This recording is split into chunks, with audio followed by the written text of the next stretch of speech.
नमस्कार, स्वागत है आप सभी का शिक्षा सिटी के यूट्यूब चैनल में। दोस्तों, आज हम एक और इम्पॉर्टेंट टॉपिक बायोलॉजी का कवर करेंगे। आज के इस वीडियो में पूरे डिटेल के साथ बात करेंगे तंत्रिका तंत्र के बारे में। दोस्तों, यह जो तंत्रिका तंत्र का टॉपिक है, यह बायोलॉजी का मोस्ट इम्पॉर्टेंट टॉपिक है तथा इस टॉपिक से लगभग प्रति वर्ष 2 से लेकर 3 प्रश्न सभी प्रकार की परीक्षाओं में पूछे जाते हैं।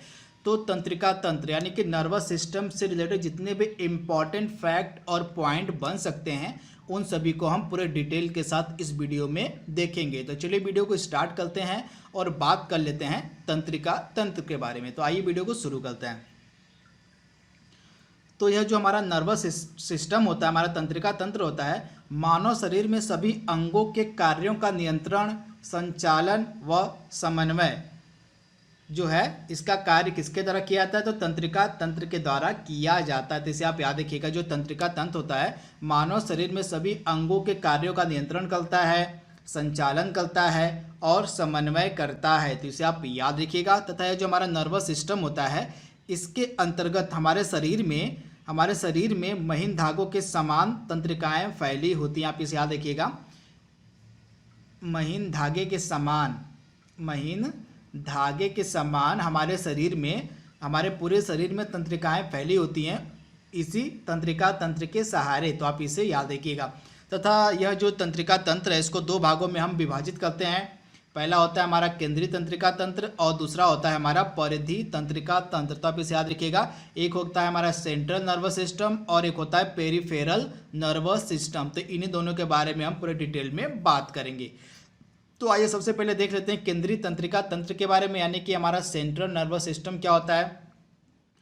तो जो केंद्रीय तंत्रिका तंत्र है, शरीर की विविध क्रियाओं का नियंत्रण एवं नियमन करता है। तो आप इसे याद रखिएगा, जो हमारा केंद्रीय तंत्रिका तंत्र होता है, यह शरीर की विविध क्रियाओं का नियमन एवं नियंत्रण करता है। मस्तिष्क हमारे शरीर का केंद्रीय सूचना प्रसारण अंग होता है तथा यह आदेश व नियंत्रण तंत्र की तरह काम करता है। हमारा जो ब्रेन होता है, हमारा जो मस्तिष्क होता है, यह हमारे शरीर का केंद्रीय सूचना प्रसारण अंग होता है तथा यह आदेश एवं नियंत्रण तंत्र की तरह कार्य करता है। तथा यह शरीर के संतुलन, तापमान नियंत्रण, भूख व प्यास, प्रमुख अनैच्छिक अंगों के कार्य, अनेक अंतःस्रावी ग्रंथियों के कार्य एवं मानव व्यवहार का नियंत्रण करता है हमारा जो केंद्रीय तंत्रिका तंत्र होता है। तो आप इसे याद रखिएगा। तथा हमारा जो केंद्रीय तंत्रिका तंत्र होता है, इसको भी 2 भागों में विभाजित किया जाता है। कौन से? तो पहला हो गया हमारा ब्रेन और दूसरा हो गया हमारा स्पाइनल कॉर्ड यानी कि मेरु रज्जु। तो जो हमारा केंद्रीय तंत्रिका तंत्र होता है, इसको टोटल 2 भागों में विभाजित किया जाता है। एक मस्तिष्क होता है इसका भाग और एक होता है मेरु रज्जु यानी कि स्पाइनल कॉर्ड। तो आइए बात करते हैं सबसे पहले मस्तिष्क के बारे में। तो हमारा जो ब्रेन होता है, हमारा जो मस्तिष्क होता है, इसका सबसे पहले आप वजन याद रखिए कितना होता है। तो इसका वजन होता है, इसका भार होता है लगभग 3 पाउंड या 1300 से लेके 1400 ग्राम के मध्य होता है हमारे मस्तिष्क का वजन। यानी एक वयस्क मनुष्य के मस्तिष्क का जो वजन होता है वह 3 पाउंड या 1300 से लेके 1400 ग्राम के बीच होता है। ये मोस्ट इंपॉर्टेंट पॉइंट, आप इसे नोट डाउन जरूर कर लीजिएगा। इसके साथ मस्तिष्क को भी टोटल 3 भागों में विभाजित किया जाता है। हमारा जो ब्रेन है, हमारे ब्रेन को जो है टोटल 3 भागों में विभाजित किया जाता है। इसका पहला भाग होता है अग्र मस्तिष्क, दूसरा भाग होता है मध्य मस्तिष्क और तीसरा भाग होता है पश्च या अनुमस्तिष्क। तो हमारे मस्तिष्क को भी, हमारे ब्रेन को भी टोटल 3 भागों में विभाजित किया जाता है। तो इन्हें आप याद रखिएगा। पहला भाग होता है अग्र मस्तिष्क का हमारे, दूसरा भाग होता है हमारा मध्य मस्तिष्क और तीसरा भाग पश्च मस्तिष्क, जिसको हम अनुमस्तिष्क के नाम से भी जानते हैं। इन्हें आप याद रखिएगा, ये मोस्ट इम्पॉर्टेंट पॉइंट है। इसके साथ आइए बात करते हैं हम अग्र मस्तिष्क यानी कि फोर ब्रेन के बारे में। तो हमारा जो मस्तिष्क का पहला भाग होता है, उसको हम कहते हैं अग्र मस्तिष्क यानी कि फोर ब्रेन।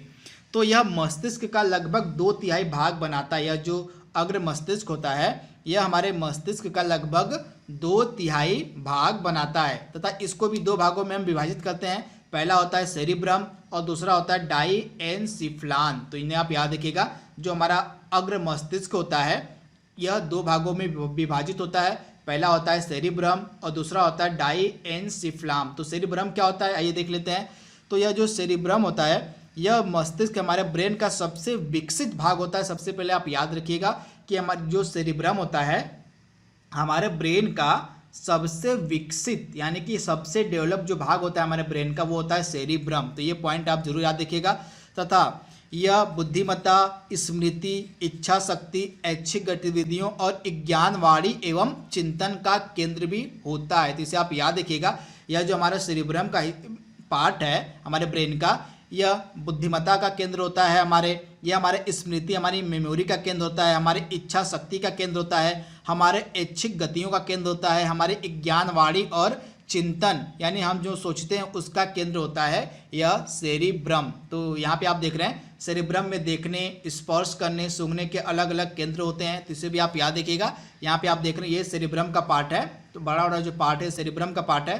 तो यहाँ पे देख रहे हैं थिंकिंग का कार्य करता है, प्लानिंग करता है, शॉर्ट टर्म मेमोरी यानी हमारी जो मेमोरी होती है उसका कार्य करता है। उसके बाद मेमोरीज को हमारे एक कार्य जो होता है मेमोरीज का हमारे सेरिब्रम में कार्य होता है। उसके बाद विजुअल एक्टिविटी, देखने का जो कार्य होता है सेरिब्रम के द्वारा ही किया जाता है। मतलब देखने वाला जो कार्य होता है यह सेरिब्रम से ही जो होता है रेगुलेट होता है। उसके बाद टच करना, स्मेल करना, टेस्ट करना, ये सभी सेरिब्रम के द्वारा ही संभव हो पाता है। तो इसे भी आप याद रखिएगा।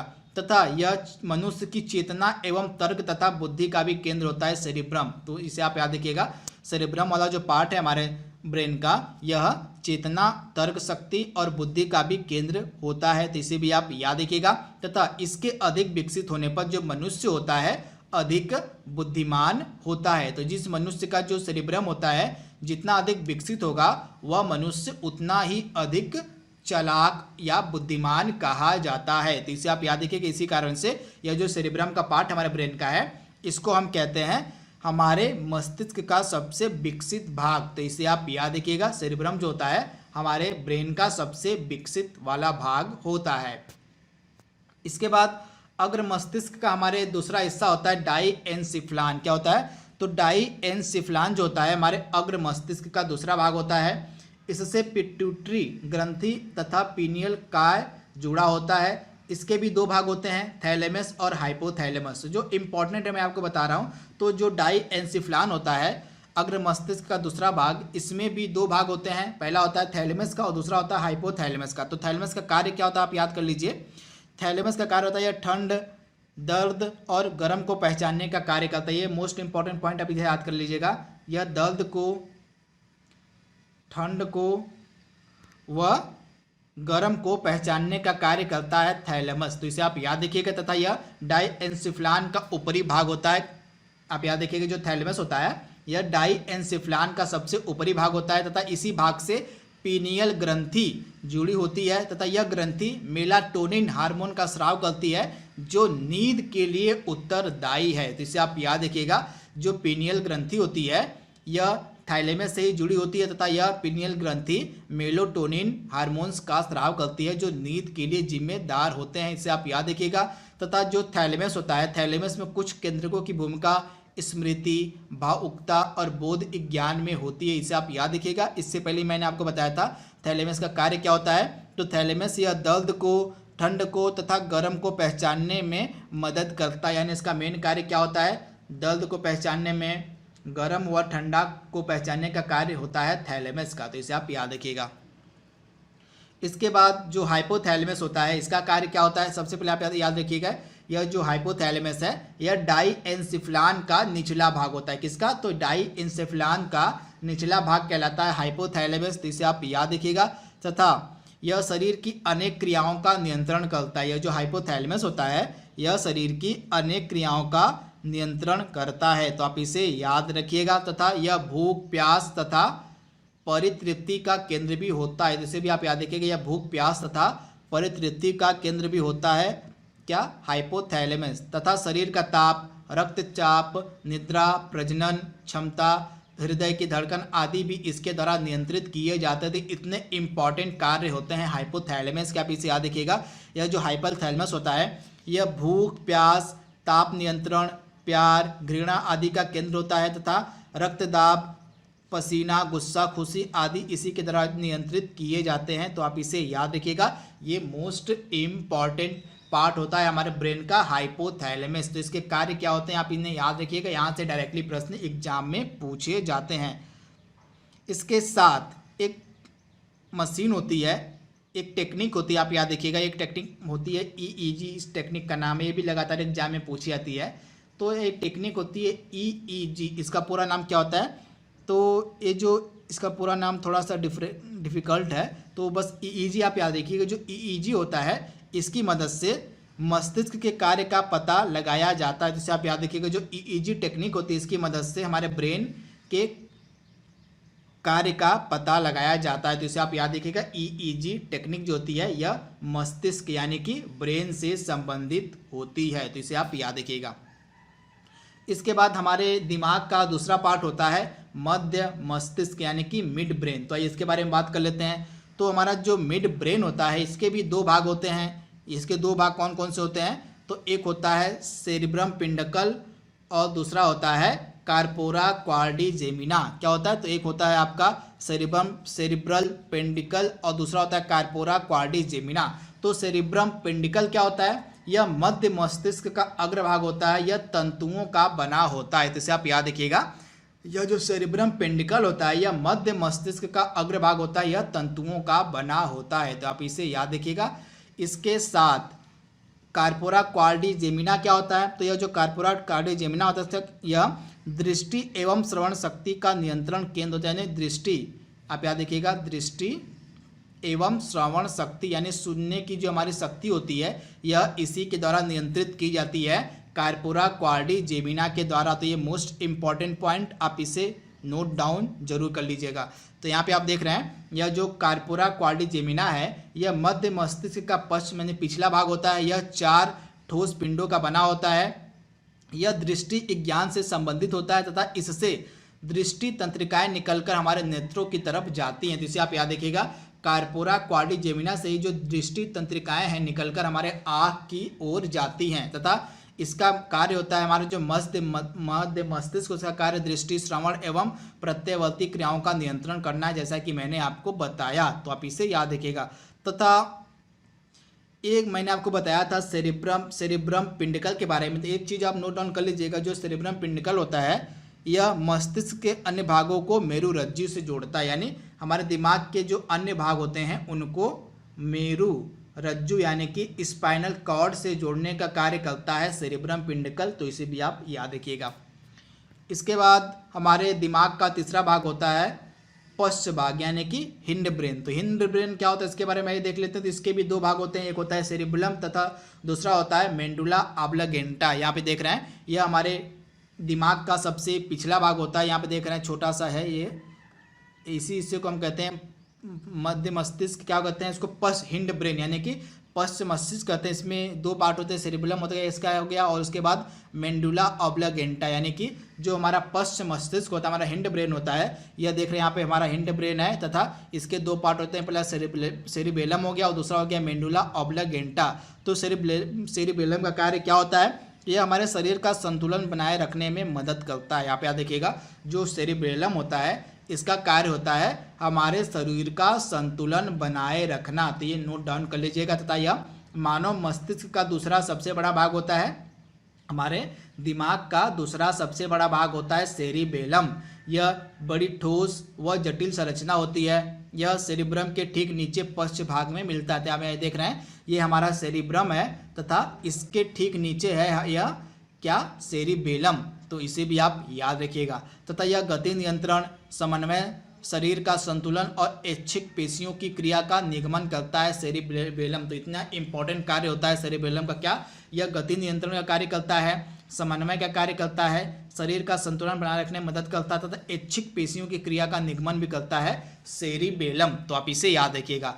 इसके बाद जो मेंडुला ऑब्लिगेंटा होता है इसका क्या कार्य होता है? तो यह मस्तिष्क का सबसे पीछे का भाग होता है। यहाँ पे क्या देखिएगा, यह हमारे ब्रेन का सबसे पीछे का भाग होता है मेंडुला ऑब्लिगेंटा। यहाँ पे आप देख रहे हैं यह हमारा ब्रेन है। हमारे ब्रेन का सबसे पीछे का जो भाग होता है यह होता है मेंडुला ऑब्लिगेंटा। तो इसे आप याद रखिएगा। यह मस्तिष्क का सबसे पीछे का त्रिभुजाकार भाग होता है। यह भोजन को निगलने तथा उल्टी जैसी क्रियाओं का केंद्र होता है। तो यह जो मेंडुला ऑब्लिगेंटा होता है यह भोजन को निगलने तथा उल्टी जैसी क्रियाओं का केंद्र होता है। इसके अलावा यह शरीर की सभी अनैच्छिक क्रियाओं का केंद्र भी होता है, जैसे हृदय स्पंदन की दर और श्वसन इत्यादि। यानी हमारे शरीर की जितनी भी अनैच्छिक क्रियाएं होती हैं, जैसे हृदय का स्पंदन दर और श्वसन इत्यादि, इसका भी केंद्र होता है मेंडुला ऑब्लिगेंटा। यानी यह जो मेंडुला ऑब्लिगेंटा होता है यह हृदय की धड़कनों का नियंत्रण करता है। यानी हमारे हृदय की जो धड़कनें होती हैं उसको कौन नियंत्रित करता है? तो मेंडुला ऑब्लिगेंटा। तो आप इसे याद रखिएगा, यहाँ से भी लगातार एग्जाम में प्रश्न पूछे गए हैं। तो यहाँ पे हमने जो है मस्तिष्क के जितने भी इम्पॉर्टेंट पार्ट बन सकते थे उनको हमने कवर कर लिया है। उसके बाद हम कवर करेंगे मेरु रज्जु को। तो मेरु रज्जु दूसरा पार्ट होता है केंद्रीय तंत्रिका। तंत्रिका जो हमारा केंद्रीय तंत्रिका तंत्र है उसका दूसरा भाग होता है क्या? तो मेरु रज्जु। तो मेरु रज्जु क्या होता है?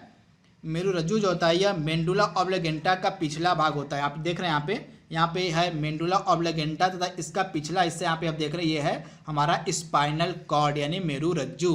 तथा मेंडुला ऑब्लिगेंटा के महारत्न से निकलकर तंत्रिका नाल से होता हुआ यह अंत तक फैला हुआ है, जिसे हम रीढ़ रज्जु या मेरु रज्जु के नाम से भी जानते हैं। तो आप इसे याद रखिएगा। तथा यह प्रतिवर्ती क्रियाओं यानी कि रिफ्लेक्स एक्शन का केंद्र होता है स्पाइनल कॉर्ड, तथा यह अनैच्छिक क्रियाओं को संतुलित भी करता है। तो आप इसे याद रखिएगा। तो यहाँ पे हमने जो हमारा केंद्रीय तंत्रिका तंत्र था उसके दोनों भागों को हमने कवर कर लिया है। पहला भाग हमारा मस्तिष्क था, मस्तिष्क को हमने पूरे डिटेल के साथ कवर किया था। उसके बाद हमने इसका दूसरा भाग मेरु रज्जु को भी हमने कवर कर लिया है। आई होप आपको वीडियो पसंद आया होगा। तो आज के लिए बस इतना ही। Thank you, thanks for watching, thank you.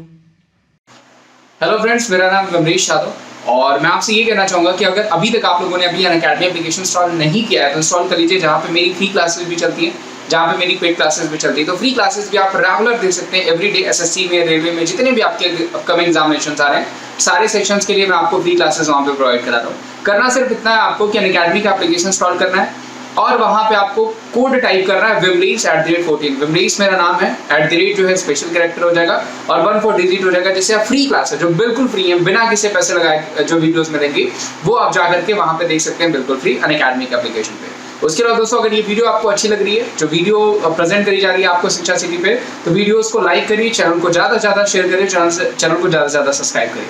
चलिए वीडियो देखते हैं।